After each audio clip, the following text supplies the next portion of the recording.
Afinal, será que o Abel deve escalar time titular ou reserva hoje para encarar o Universitário do Peru? Vamos lá, porque essa pergunta tem duas faces aí para a gente explorar. Antes da gente começar com o conteúdo desse vídeo, eu quero te convidar para se inscrever aqui no canal do Verdado, se você ainda não é inscrito, seguir a gente nas redes sociais, Instagram, TikTok, Twitter, Threads, se você gosta do Threads do Instagram, e o Facebook. A gente está em todas essas redes. Se você já acompanha o nosso conteúdo em todas as redes e gosta, eu te convido também a se tornar um padrinho, apoiar o nosso trabalho, fazer com que a gente esteja em cada vez mais lugares, consiga fazer um conteúdo cada vez mais bacana, ter uma equipe, ter edição, ter tudo mais. A gente já faz um trabalho muito sério. Se você ainda não conhece o Almanac do Verdazo, eu te convido a conhecer também, para que esse Almanac continue lá, registrando toda a história do Palmeiras, e que a gente consiga trazer cada vez mais conteúdo. É importante o apoio de vocês. E se tornando um padrinho, você ainda vem fazer parte dessa comunidade de mais de 400 palmeirenses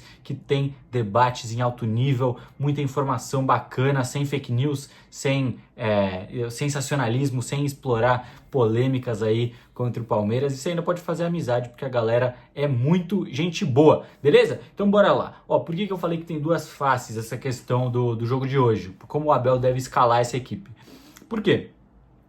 É uma oportunidade para o Palmeiras poupar alguns jogadores da sequência, por exemplo, o Piquerez, que joga quase todo jogo, o Lucas Evangelista, que joga quase todo jogo e não tem um reserva, a gente vai falar disso também daqui a pouco.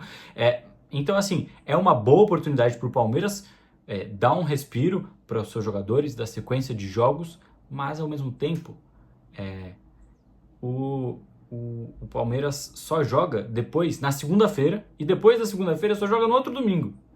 E aí em agosto e setembro vai ter aí um calendário mais tranquilo, porque tem data FIFA e tem as datas de meio de semana da Copa do Brasil, né? Porque vai ter a rodada aí de quartas de final, o Palmeiras infelizmente não tá, então a agenda vai começar a ficar mais tranquila.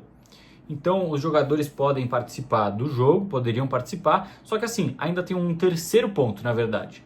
Eu acho que para além da questão física, de poupar fulano, poupar ciclano, eu gostaria de ver o Abel fazendo testes hoje. Por que eu digo isso? Por exemplo, vamos pegar a situação do Arthur, o lateral esquerdo da base, que foi promovido, né, ao time titular, tem sido relacionado para os jogos, só que ainda não fez a sua estreia profissional. Para mim hoje seria uma baita chance dele estrear como profissional no Allianz Parque, com mais de 30 mil pessoas, para já sentir o que é um estádio lotado, o que é um ambiente de Libertadores em dia em Allianz Parque. Ele já jogou no Allianz Parque, né, pela base do Palmeiras, alguns grandes jogos da base são realizados lá, só que não lotadaço, assim, né, não sei se hoje vai estar abarrotado o estádio, mas sempre vai ter 25, 30, com certeza vai ter uma casa pelo menos quase cheia. Então eu acho que seria uma oportunidade legal para usar ele.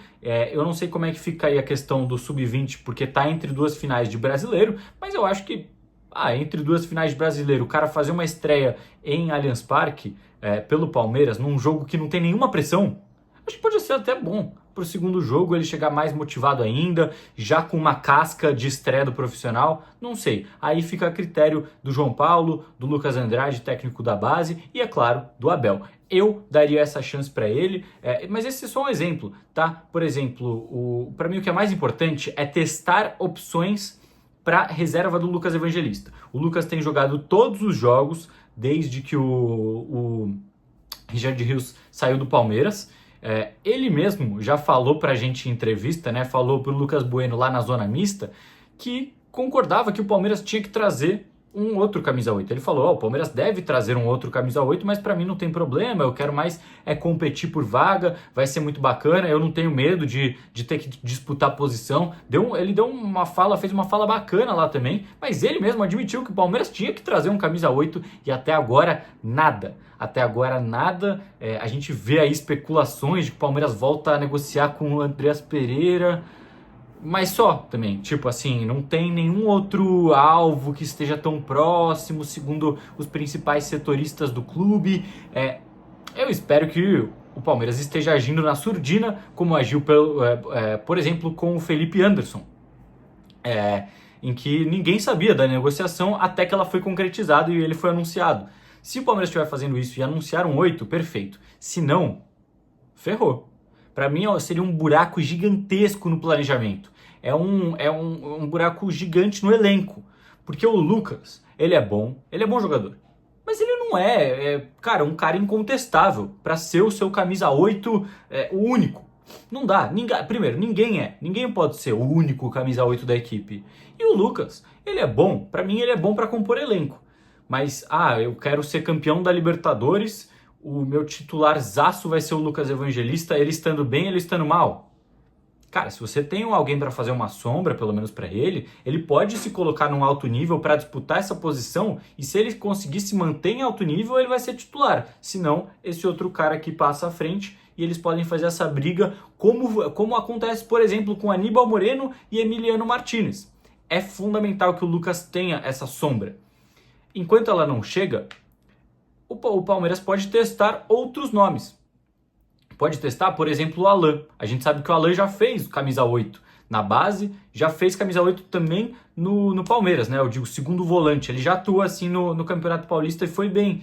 Então, tem que colocar o moleque para jogo, para testar. Vamos ver se ele manda bem como camisa 8. O que eu acho que não pode fazer é não contratar ninguém para reserva do Evangelista e falar assim, o Alan, agora você é o nosso 8 reserva, beleza? Se o Lucas se machucar ou se o Lucas for suspenso, se acontecer alguma coisa com o Lucas Evangelista, você vai ser o cara improvisado nessa posição, então trate de aprender a jogar de 8, porque a gente vai querer ganhar a Libertadores e você vai ter que ser o nosso 8, que nem o Zé Rafael foi.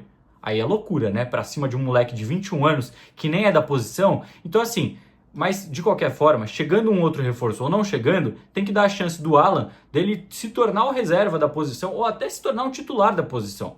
Porque ele tem boas características, apesar de dele ser melhor, teoricamente ser melhor como um 10 ou como um ponta-direita, ele sabe marcar, ele tem uma intensidade, um vigor físico, ele é jovem, então eu acho que ele tem sim potencial para ser uma opção desse segundo volante. E que jogo melhor para testar isso do que agora? Ou não, o Abel não concorda, o Alan não tem treinado bem, ele fez uma baita Copa do Mundo de clubes e desde então não tem tido muitos minutos. Talvez ele não esteja treinando bem, talvez ele não esteja com a cabeça no lugar. Beleza, não quer testar o Alan? Coloca o Emiliano Martínez nessa posição. Coloca o Maurício nessa posição. Então assim, eu tô dando aqui ideias, tô especulando aqui possibilidades de testes. Além disso, dá mais minutos pro Luigi. Deixa o Luigi mostrar o que ele sabe jogar, porque no último jogo agora contra o Botafogo, a galera veio meter o pau nele, porque ele perdeu algumas bolas, porque ele não chegou naquele lance em que cruzaram para ele não alcançou a bola, que ele poderia só chegar batendo e finalizar e fazer o gol, que seria o gol da vitória, né, do Palmeiras, faria o 2-0, ele não conseguiu, e o torcedor foi lá na rede social bater nele, xingar ele. Pô, moleque, cara, ele já fez gol no Flamengo, no Maracanã, jogando poucos minutos no jogo. Ele já mostrou potencial. Foi mal no jogo contra o Botafogo, tava sem ritmo, não joga muito. Dá ritmo pra ele agora, deixa ele, calar os haters dele lá, dá a chance dele mostrar que ele joga mais bola do que ele jogou contra o Botafogo. São alguns exemplos do que eu quero dizer o Palmeiras, pela sequência que tem na competição, não precisa poupar os seus jogadores. Eles aguentam. Mas sabendo que pode até perder de 3-0 o jogo, dá a chance para os caras. Descobre quem são os reservas do Palmeiras que estão em alta. Que se amanhã ou depois você precisar usar eles vão jogar bem. Descobre quem são esses caras. O Thales realmente está tão mal? O Luigi realmente está tão mal? O Emi Martínez não consegue fazer um camisa 8? O Alan não consegue fazer um camisa 8? São exemplos, tá? Por isso que eu acho que o Abel tinha que escalar um time pelo menos misto, tá? Eu acho que hoje é a oportunidade perfeita para isso. Perfeita para o Arthur estrear, mesmo estando entre duas finais de Brasileirão Sub-20, eu escalaria um time reserva, beleza? Qual que é a sua opinião? Deixa aí nos comentários e bora lá então falar sobre a base, né? A gente estava falando aqui sobre o Arthur que está entre duas finais de Campeonato Brasileiro. O Palmeiras empatou com o Bragantino lá em Bragança, né, por 1-1, e agora vai decidir o título em casa, no Allianz Parque, dia 26 de agosto, e os ingressos serão gratuitos. Tá? É só você entrar lá no ingressospalmeiras.com.br, alguma coisa assim, tá? Ou se você entrar em palmeiras.com.br/home, vai ter lá nas notícias e vai ter uma explicando especificamente como garantir o seu ingresso para o jogo de terça-feira que vem, dia do aniversário do Palmeiras, tá? De 111 anos. A gente vai comemorar o aniversário do Palmeiras, possivelmente com o título de Brasileirão Sub-20. Imagina que legal! Se você conseguir, dá uma olhada lá no site palmeiras.com.br, que tem as informações sobre como garantir o seu ingresso, beleza? Última notícia, então, também no palmeiras.com.br já estão disponíveis as informações para o jogo de segunda-feira contra o Sport, pelo Brasileirão. Então, os ingressos estão a partir de R$40. Os ingressos mais baratos estão quarentinha só, beleza? Então, já entra lá no palmeiras.com.br e vê como você consegue garantir os seus ingressos, né? Como que vão ser aí as pré-vendas, vê se você é sócio Avante, vê a data que abre para o seu rating. Se você é da venda geral, também já fica esperto para quando abrir a venda geral. E, claro, se você tiver a oportunidade, vai prestigiar o Palmeiras na segunda-feira pelo Brasileirão e na terça-feira na grande final do Brasileirão Sub-20, beleza? Daqui a pouco eu já vou me arrumar para partir para o Allianz Parque. Hoje tem jogo de Libertadores, vai ter transmissão do Verdazo ao vivo aqui no nosso canal, tá bom? Então já ativa o sininho aí, ativa as notificações, acompanha, se você quiser acompanhar na sua TV, você sincroniza o nosso áudio com a sua TV. Se não puder acompanhar na TV, tiver em deslocamento ou por qualquer motivo quiser ouvir a nossa narração, você ouve aí da sua casa a narração do Anderson Correia com comentários do nosso querido Conrado Cacassi, beleza? Timaço de transmissão do Verdazo hoje a partir das 9h30 da noite, direto do Allianz Parque. Ativa o sininho aí e vem para nossa transmissão. Um abraço!